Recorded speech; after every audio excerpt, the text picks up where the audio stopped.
Hey guys, it's me, Peter, and today I will test the iPhone 6 Plus, the iPhone 6 and the iPhone 5s in a real-world setting and see how they truly perform.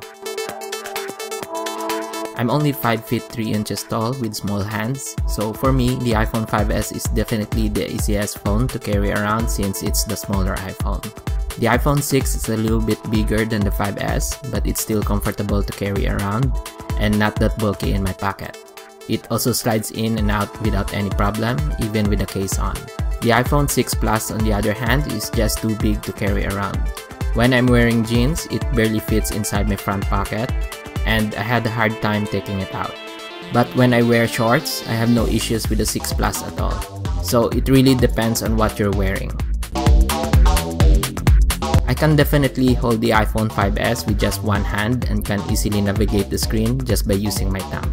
The iPhone 6, although has a slightly bigger display, is still a one-handed device for me with a little bit of thumb stretching and effort. The iPhone 6 Plus, however, needs two hands to operate properly. The reachability feature is useless to me since I still need to readjust my grip just to get my thumb to the home button. The only time I'm using the iPhone 6 Plus with just one hand is when I'm carrying it, but once I turn the screen on and use it, I definitely need to use two hands just so I will not drop it. So if you have small hands, I'll go with the iPhone 6. All the iPhones sounded really great on both ends of the call, but the iPhone 6 Plus sounded better when I placed the call in loudspeaker. I think having bigger and more holes on the speaker has something to do with it. Texting on the 5s is never an issue with me. I can do it easily with one hand. On the iPhone 6, I can still type on the screen with my thumb, and using SwiftKey really help a lot. However, on the 6 Plus, I type really slow when I'm using only one hand because I'm scared that I might lose my grip and drop the phone. SwiftKey sometimes doesn't help since I cannot really swipe to the buttons on the other side of the screen. If I want to type faster on the 6 Plus, I have to use two hands. So just take that into consideration if you're getting the iPhone 6 Plus. The iPhone 5s camera is already a great camera, and it can take great pictures. However, the new autofocus on the new iPhone 6 and 6 Plus works really well. The color contrast is so much better. So if you take a lot of pictures, the camera on the newer iPhones is definitely worth upgrading to. The iPhone 6 Plus has an edge here because it has optical image stabilization. This will let me take better pictures and steadier videos, as you can see in these video samples. I could really say that the iPhone 6 Plus video is really steadier compared to that of the iPhone 6. However, when I compare the iPhone 6 video to that taken by the iPhone 5s, the digital image stabilization is better in the iPhone 6 because there is less shaking. The screen on the 5s is really great. However, the newer iPhones has bigger screens with better screen resolutions.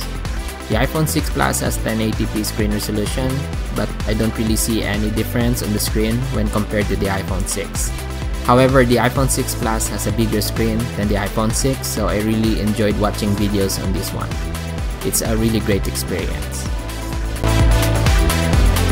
As for listening to music, all the iPhones sounds the same when using the earbuds. But like I mentioned earlier, the iPhone 6 Plus has a bigger speaker, so it definitely sounded better when using the built-in speaker. As for how fast the phones are in loading websites in the Safari app, they're really close and inconsistent. Here, I'm just showing you that there are no open tabs. The history, cookies, and data were also cleared. So now let's go ahead and load up the Apple website in 3, 2, 1. Okay, the iPhone 5s is the first one, followed by the iPhone 6 and 6 Plus. Let's try this again, and this time we're going to the coming soon website. In 3, 2, 1. Again, the iPhone 5s loads up faster. However, the iPhone 6 Plus finished loading everything before the iPhone 5s. So the difference here is really not that significant, but it's really disappointing to know that the newer iPhones are not that fast compared to the 5s. However, when downloading apps and games, the iPhone 6 Plus always comes up first, followed by the iPhone 6, and then the iPhone 5s.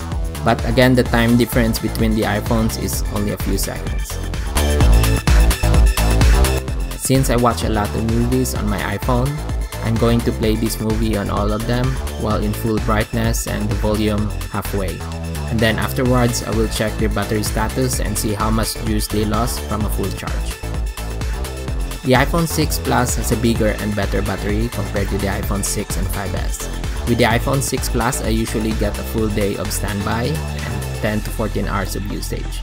Whereas with the iPhone 6, I only get 20 to 24 hours of standby and between 4 to 8 hours of usage. I will not even talk about the 5S battery life because it sucks real bad.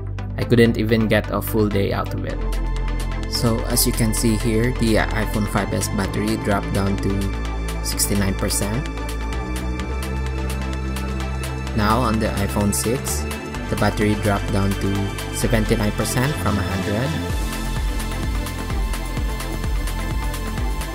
And then for the iPhone 6 Plus, the battery dropped down to 82% from 100. So there's not much difference between the iPhone 6 and iPhone 6 Plus, but there's significant difference between the iPhone 6 Plus and the iPhone 5S. If you value the battery life of your phone, I'll recommend the iPhone 6 Plus because it lasted me about 6 more hours of usage compared to the iPhone 6. So overall, I think the iPhone 6 Plus is a worthy upgrade compared to the iPhone 6. When I was using the iPhone 6, I did not really feel any difference to when I was using the 5S. The size is not that big of a difference, and the performance is also about the same. I guess I really wanted to feel that I paid for something more with this upgrade. With the iPhone 6 Plus, I get a bigger and better display and longer battery life. It's also great that the camera has OIS and that it has landscape mode in apps that lets you see more content than on the iPhone 6. As for the size of it, I think I'll just have to get used to it. I usually wear scrubs or loose pants to work anyway, so this won't be an issue for me every day. I could also still type on it real slow, and I can always use my two hands when holding it. But the main reason why I favor the iPhone 6 Plus is that I love watching movies and YouTube videos on it. This and having better battery life are the reasons why I chose the 6 Plus over the iPhone 6. So there you go. I hope that I help you decide on which iPhone to get that could really fit your lifestyle as well as your need. Thanks for watching and have a nice day.